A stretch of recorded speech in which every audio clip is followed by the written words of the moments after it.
Hi, I'm Tim from EcoQue, and we want to thank you for purchasing one of our wood ovens and smoker. This is generation 3. We want to take a little bit of time today to show you how to do assembly on this unit. It's pretty quick. You're just really going to need a utility knife, an electric drill with a Phillips head screw head will be very helpful, and also just a regular Phillips head screwdriver. So the first thing we're going to do is go ahead and pull off the shrink wrap and the strapping and remove the top carton. And also, we've got 6 brackets on the front here. You can tell which side the front is by the hinges at the bottom of it, because the hinges are going to make this side turn into a ramp, so you can just roll the oven right off the pallet into the area that you want to use it in. It's fully assembled onto the cart now, which is a nice improvement that we made to Generation 3. And we're going to go ahead and just open this up, fold the ramp down, and roll it off. We've got a total of about 3 dozen screws on here on the front panel that we need to remove, so having an electric drill will be very helpful for taking these out.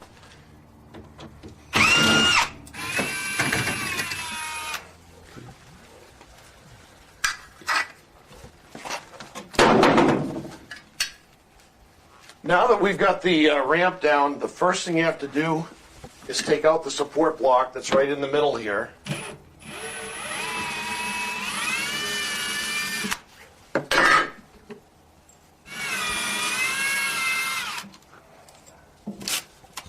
The ramp's down.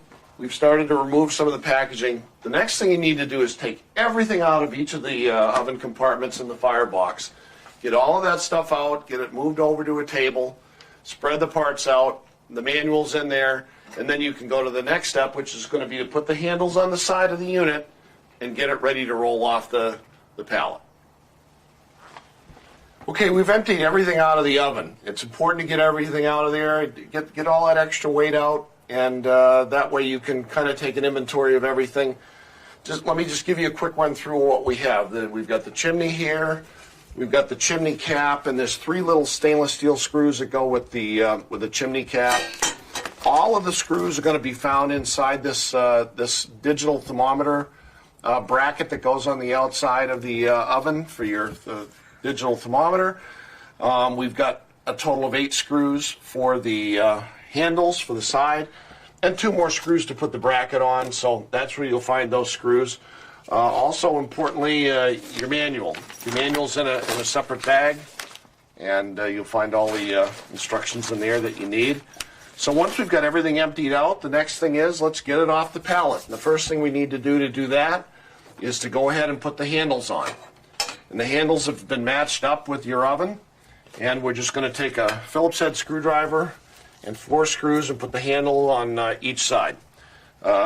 Loosely put the screws on, put all 4 screws on before you tighten everything up, and it should be pretty easy to install.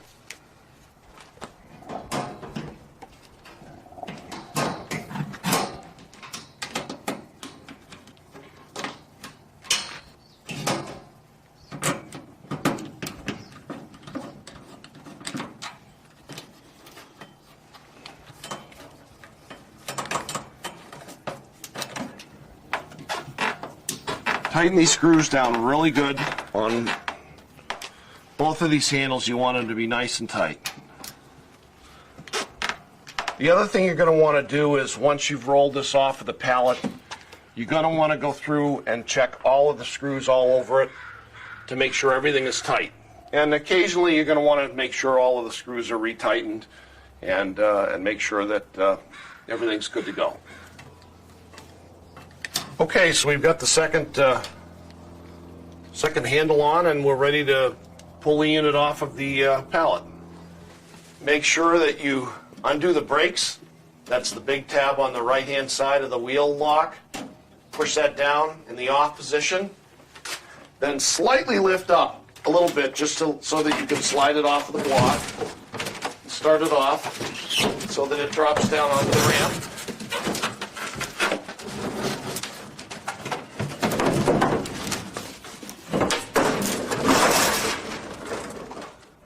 The unit's a bit top heavy, so you're going to want to lift it up just a little bit and slide it on the piece of packing material that's on top of the box in the middle of the skid. And then once it drops down onto the wheels, you should be able to easily wheel it off and remove the rest of the packaging. A ladder is going to be very helpful in this step because you want to look down inside the hole here and make sure that all of the insulation around this where you're going to put the chimney cap on is pushed back. If it's not, just kind of give it a push with a screwdriver and make sure you've got a clear path because you're going to twist this on. So set it at about 5 o'clock and you'll feel it drop down on there. And then what you're going to want to do is give it a spin. Just press down hard and spin it until it locks in place. And if you're having any difficulty with that, there's probably just a little tiny bit of insulation that's pushed its way out and you just need to push it back or remove it. And that should allow you to lock it on there. The next thing you're going to want to do is a break-in burn. A couple of things you need to do before you do that. Get up into the oven chambers, give them a quick cleaning. You're probably going to have to vacuum out some styrofoam pellets and a little bit of brick dust and so forth. Get that vacuumed out of there and then give it a quick wipe over with a citrus cleaner and you're ready to do the burn. Then what you're going to want to do next is put the parts back in the firebox. And the firebox has an ashtray that goes on the bottom and then the actual firebox itself where you build the fire goes on top of that.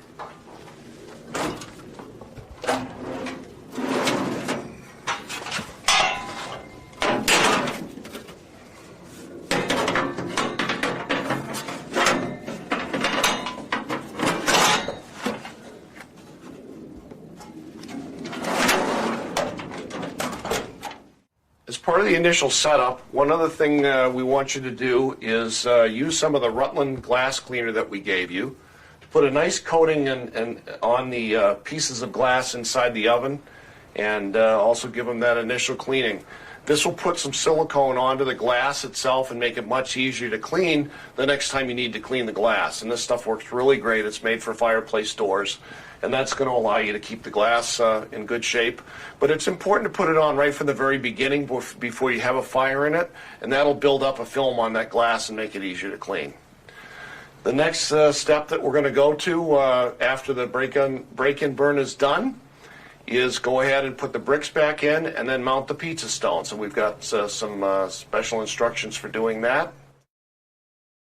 The last assembly step inside the pizza oven is to install the stone to the roof of the oven. You're going to install it and it's going to be held up in place by 2 brackets and a total of 6 screws. And we know that's a bit of a tedious process to put that up there, so we've given you a jack to hold it up in place while you install it. Now the first thing we're going to have you do is we're going to install one of the brackets loosely on one side. Once that's done, that'll help hold the stone in place, and then we adjust the jack so that it's sitting there, and then we can finish tightening that side and then go over and install the other bracket. Okay, now with the bracket in place on one side, we're going to take 2 steps to lift the stone up in there. We've got 1 brick in the center of the oven. We've got our jack ready to go. This end screws out as you adjust it upwards.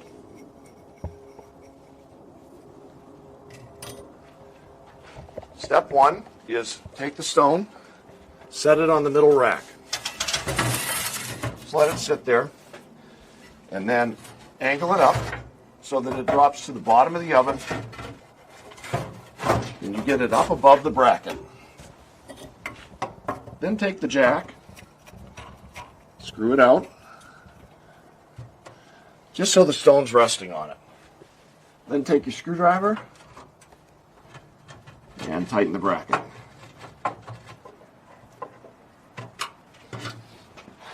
There, so the bracket's in place on that side, and then we just got to put this one on the other side.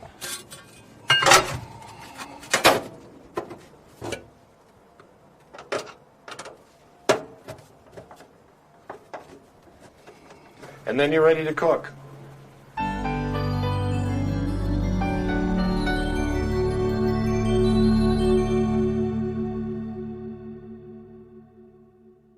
Thank you for watching this video of the EcoQue wood-fired oven and smoker.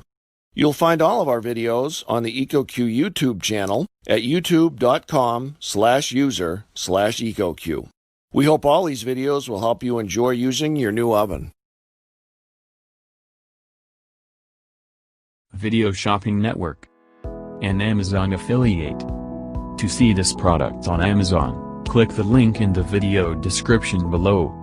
You'll be able to see current pricing, product previews, and any special deals. Desktop users should see the Amazon quick link below the video. Mobile users will need to click the little down arrow below the video first.